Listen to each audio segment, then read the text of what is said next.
How easy is it to get up in the morning when you know you're not doing all that it takes? It's not very easy at all. You can just lay there awake thinking, oh, what's a few more minutes in bed? It won't matter much anyway. Wrong. It does matter. It will matter. Now, how easy is it to get up in the morning when you're pouring it on, doing the best you can, anxious to get going, make progress toward your dreams? It's a whole different story. When you're resting to renew your reserves, it's much different than resting to avoid your day. When you're psyched up and excited for your life, when you're excited for what you've planned to accomplish for the day, it's amazing. You'll wake up before the alarm clock even tries to startle you awake. Your successes fuel your ambition. Your successes give you extra energy. Your successes pave the way for more successes. It's the snowball effect. With one success, you're excited to meet another, and another, and another.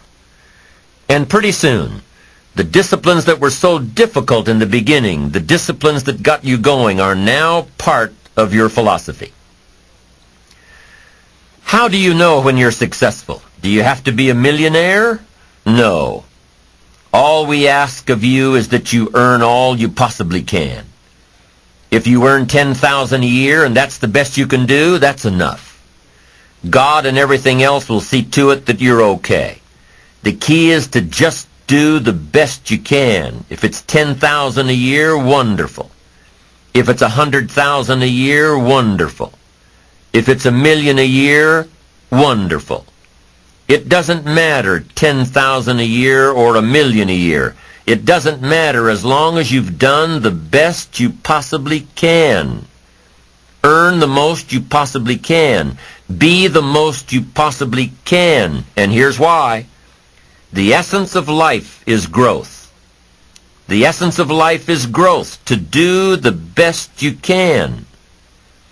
And here's what's interesting. Humans are the only life form that will do less than they possibly can.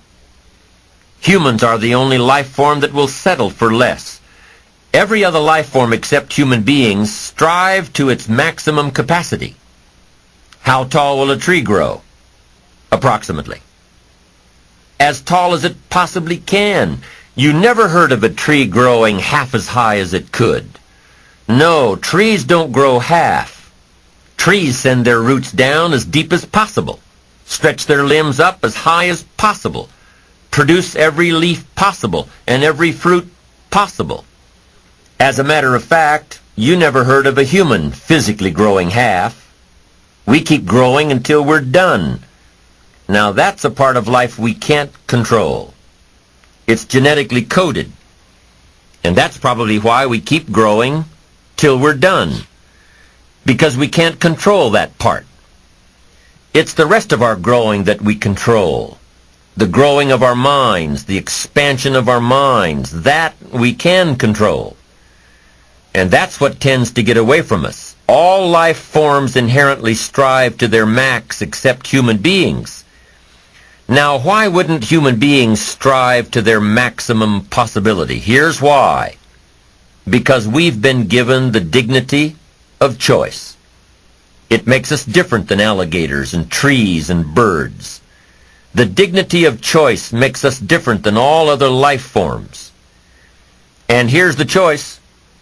To become part of what we could be, enough to get by, or to become all that we can be. My best advice for you is to choose the all. Earn all you can. Make all the friends you can. Read as many books as you can. Develop as many skills as you can. See as much as possible. Do as much as possible. Make as much fortune as possible. Give as much of it away as possible. The max. There's no life like it. I'm telling you, once I got on track, I've never looked back. Pick up the challenge. Go for it. Take the best of the two easies. Take the root of it's easy to get ahead. It's easy to do all you can. It's easy to succeed. It's easy to have financial freedom. The more you do, the more you get. So the two primary benefits of positive reinforcement are, number one, to build good habits, and number two, to create more energy, to fuel your ambitions, your desires, your achievements. How can you isolate what's working for you and what isn't? How can you make sure that you are reinforcing your positive disciplines? Well, if it isn't apparent, easy to see right away, if what you're doing is happening in such small increments that you're not sure if you're on track, then you need to be writing it down. You need to keep a journal anyway.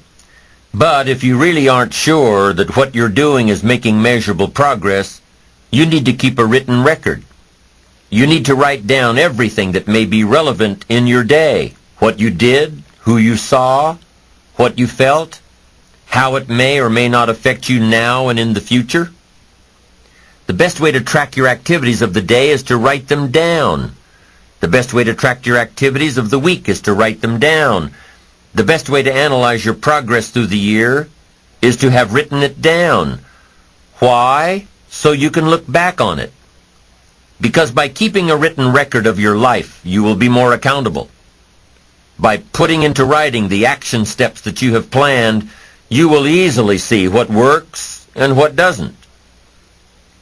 Most people just try to get through the day, never writing anything down, never keeping track of their progress along the way, never really knowing if they are doing all they can to reach their goals, to drive their ambition. But gifted people learn to get from the day. They don't let a day end without picking up some valuable experience, some emotional content, some idea that may positively affect their future. To get the most from a day, to learn the most from a day, you need to be able to reflect on the day. And how can you reflect on a day unless you record it in history?